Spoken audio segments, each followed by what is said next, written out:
Hello dear students, today I am going to talk about atomic properties, or you can say periodic properties of elements. The physical properties of elements can be divided into two categories. Number one, properties of individual atoms.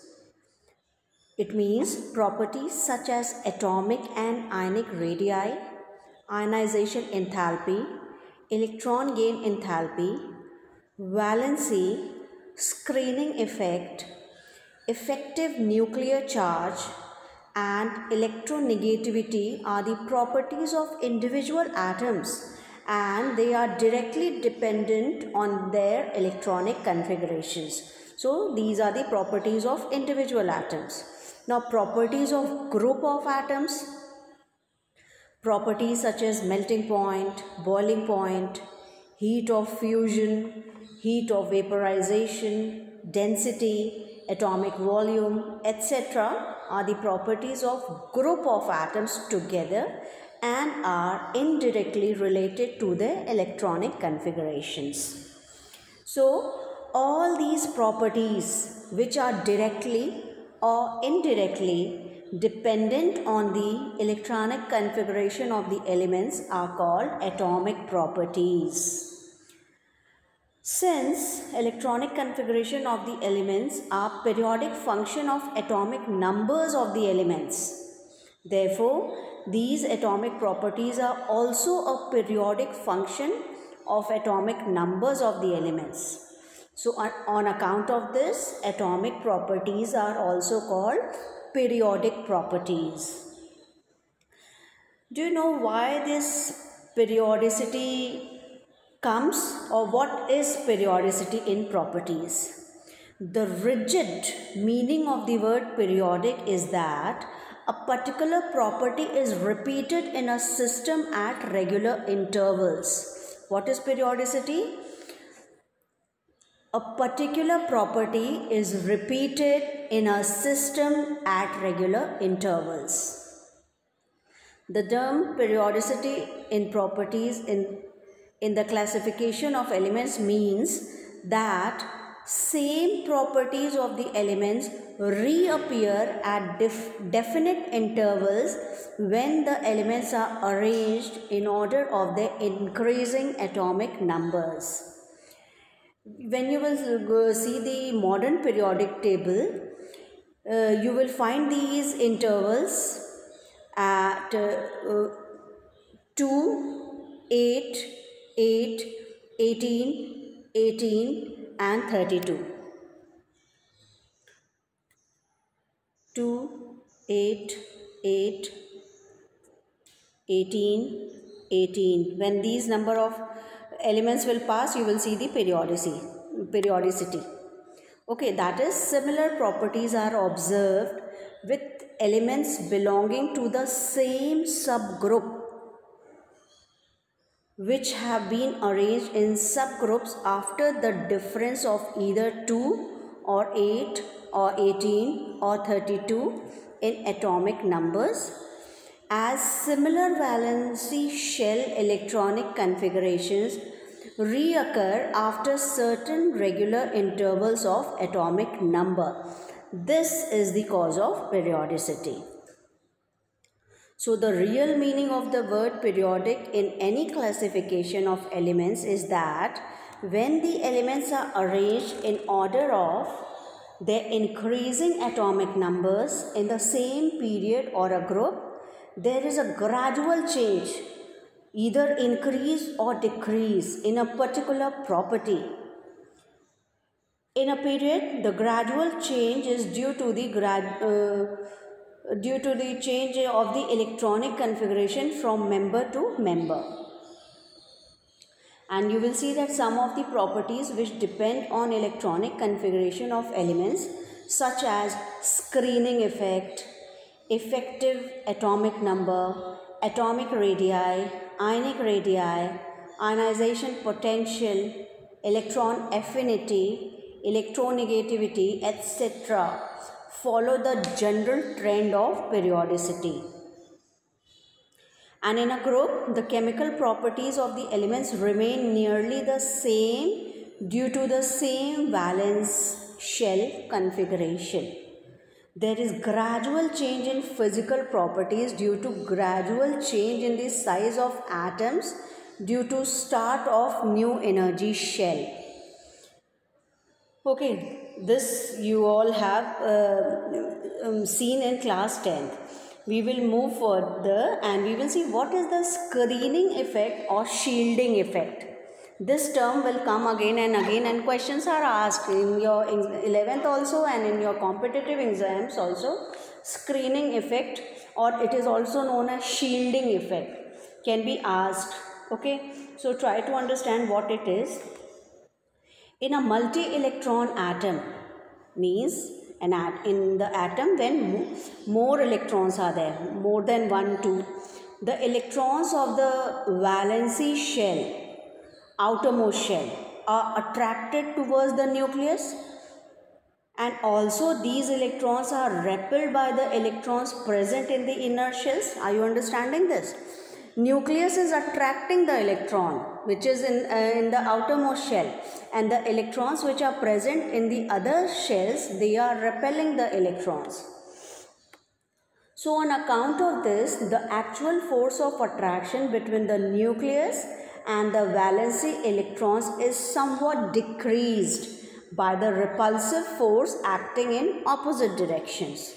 So this decrease in the force of attraction exerted by the nucleus on the valency electrons due to the presence of electrons in the inner shells is called screening effect, or we can also call it shielding effect. That the magnitude of the screening effect depends upon the number of inner electrons. That is, higher the number of inner electrons, greater shall be the value of screening effect. The screening effect constant is represented by the symbol sigma, and the magnitude of sigma is determined by Slater's rule, S-L-A-T-E-R-S, Slater's rule. And the contribution of inner electrons to the magnitude of sigma is calculated. That you can it can be calculated, and we can do it by for ns and np orbital electrons we can do it. So when question will come, we will do about it. Next is, actually I have to start atomic radius, but the few atomic radii, but few things that should not be missed. So I am discussing the screening effect, and one more thing I want to discuss, that is effective nuclear charge.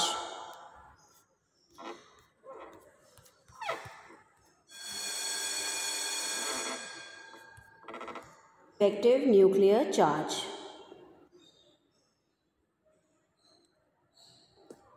Due to screening effect, what you have understood, due to screening effect, the valency electron experiences less attraction towards nucleus. It is clear?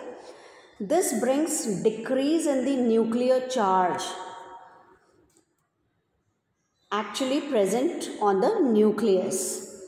The reduced nuclear charge is termed as effective nuclear charge and is represented by Z star. It is related to the actual nuclear charge by this formula. Z star is equals to Z minus sigma, where sigma is the screening constant. And it is observed that magnitude of effective nuclear charge increases in a period when we move from left to right. So this was all about your screening effect and effective nuclear charge. Let's start the main topic, atomic radii.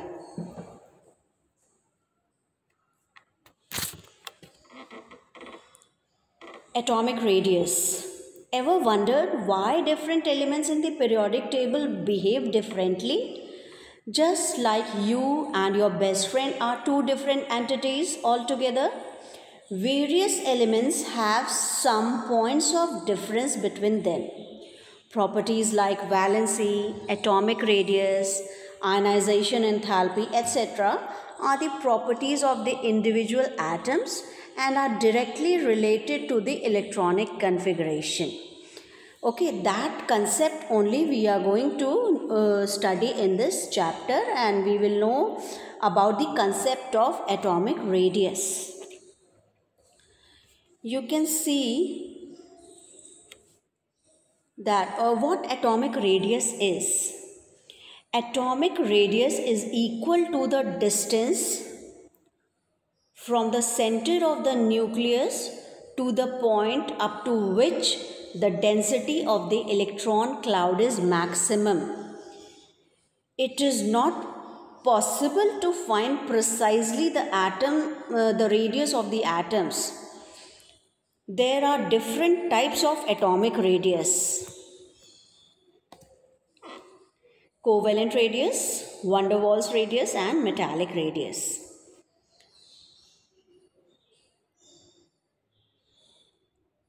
And why we are going to study these radius? Because they are vital for a better understanding of about the atomic radius. What is covalent radius? It is 1/2 of the distance between the centers of the nuclei of two similar atoms held together by a purely covalent sigma bond.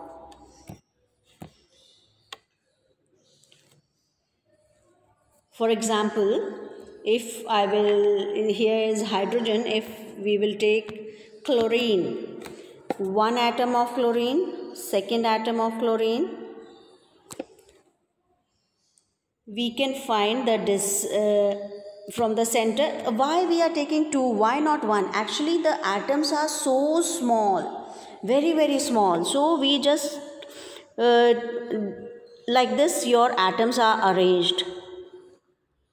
Okay, so of any two atom, the center of the any two atoms, that distance, if we will divide it by 2, we can get the radius.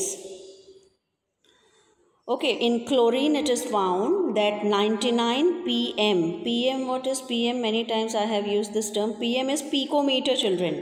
Okay, this is the unit. Picometer is the atomic radius of chlorine atom. How we have determined it? We have just measured this distance of two atom from the center and just divided it by 2. So we got the radius. Okay. And what will happen in heteronuclear molecule? Here it is similar, and they are just connected to each other by a single covalent bond. If in a heteronuclear atom, a diatomic molecule, if AB type of molecule is some AB type, AB shows that it is a heteronuclear diatomic molecule. If both atoms are linked by a single covalent bond and atoms have nearly same electronegativity, so the bond length, that is DAB, is equal to the sum of covalent radius of two atoms. Okay, distance between A and B will be equal to the radius of A plus radius of B. Okay, this is for heteronuclear diatomic molecule, and both A and B are having quite similar electronegativity. When there is large difference in the electronegativity of two elements, A and B, the bond length between A and B will be calculated. How we can calculate it? Let's see.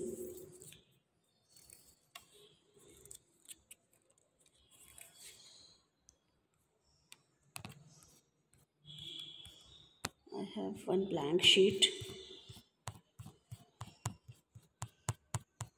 Okay, let me do there only. Here only I will make. So A and B both have large difference in electronegativity. So their distance DAB will be equal to RA plus RB minus 0.09.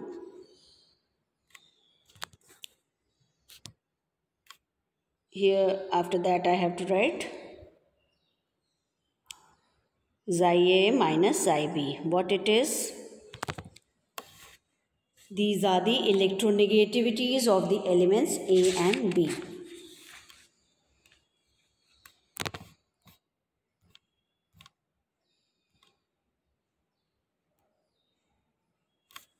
What is van der Waals radius?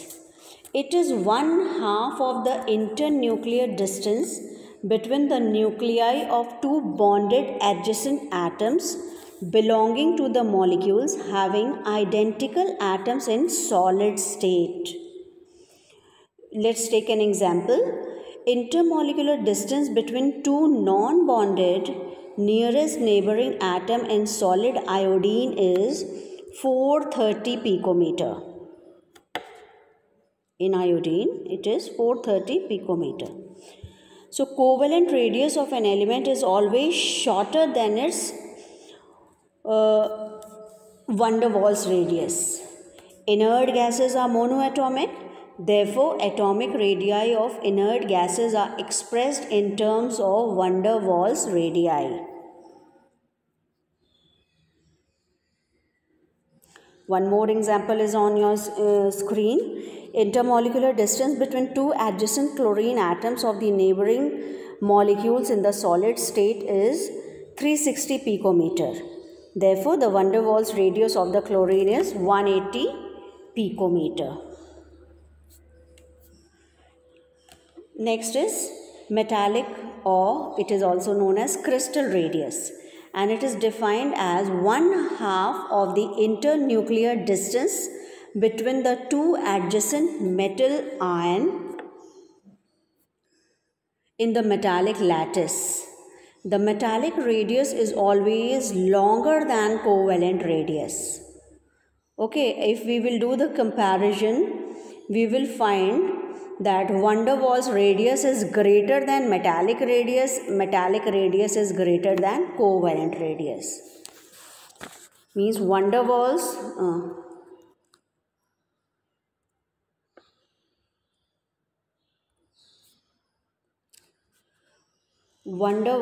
radius is greater than metallic radius is greater than covalent radius. Okay.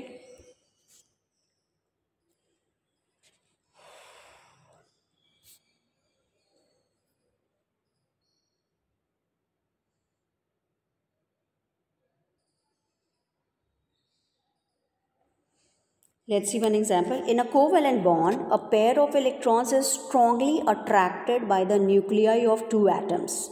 Thus, a metallic radius is always longer than its covalent radius. You can see an example. Metallic radius of sodium is 186 picometer, whereas its covalent radius is determined by its vapor, which exists as Na2 sodium in 154 picometer. So the metallic radius of potassium is 231 picometer, while its covalent radius is 203 picometer. So you can see that van der Waals radius is greater than metallic radius, and metallic radius is greater than covalent radius.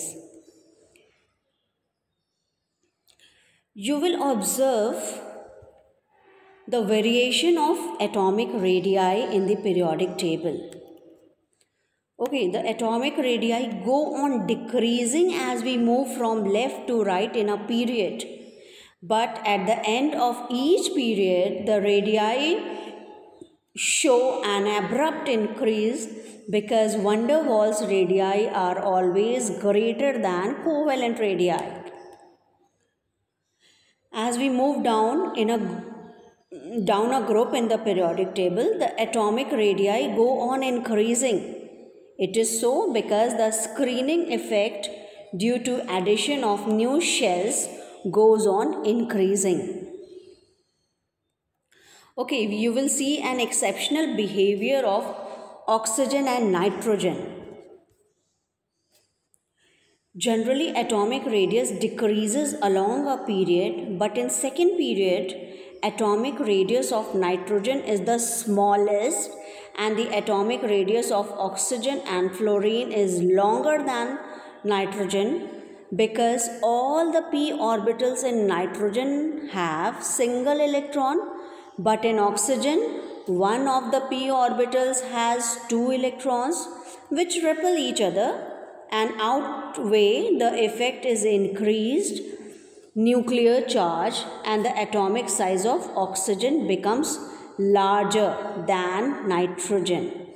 And in fluorine, two p orbitals have two electrons which each will repel each other, but in fluorine, increased nuclear charge outweighs the effect of inter-electronic repulsions and the size of fluorine is smaller than that of oxygen. Okay, note it down whatever I have said about the exceptional behavior of oxygen and nitrogen. Pause and write, and you can note down the exceptional behavior of oxygen and nitrogen in the periodic table.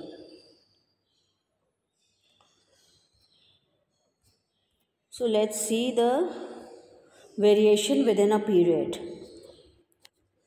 The covalent and van der Waals radii decrease with an increase in the atomic number as we move from left to right in a period. This you know very nicely.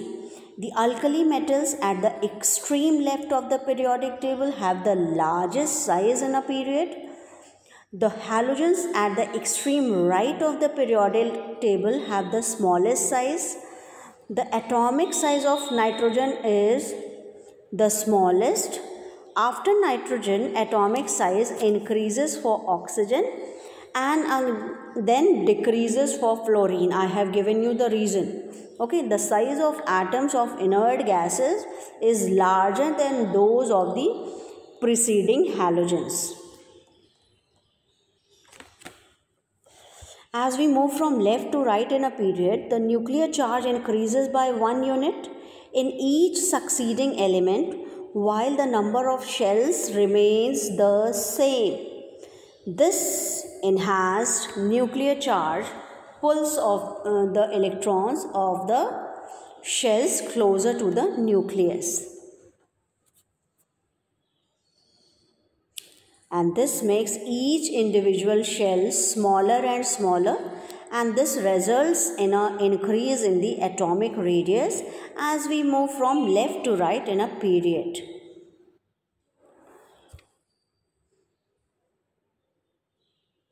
With this representation, you can see S, P, D block elements, how their radius is increasing or decreasing along a period. Variation within a group. The atomic radii of elements increases with the increase in atomic number from top to bottom in a group. As we move down the group, the principal quantum number increases. As we move down in a group, the n is increasing, n is equal to 1, 2, 3, 4, 5, 6, 7. A new energy shell is added at the succeeding element. The valence electrons lie farther and farther away from the nucleus. As a result, the attraction of the nucleus of the electron decreases. Hence, the atomic radius increases when we move down in a group. Question can come that why the van der Waals radius always greater than the covalent radius? The answer is the van der Waals force of attraction are weak. Therefore, the internuclear distance in the case of atom shielded by van der Waals force is much larger than those between covalently bonded atoms. Since a covalent bond is formed by the overlap of two half-filled atomic orbitals, a part of electron cloud becomes common. Therefore, covalent radii are always smaller than the van der Waals radius. Okay, this was all about atomic radius. Go through it once before listening the video, and after listening the video, you can again read from your book. The things will be clear to you. Thank you so much, children. In next turn, I will start new topic, that will be your ionization enthalpy or electronegativity. I will see what to start, means next property, next periodic property I will discuss. Okay, thank you so much, children.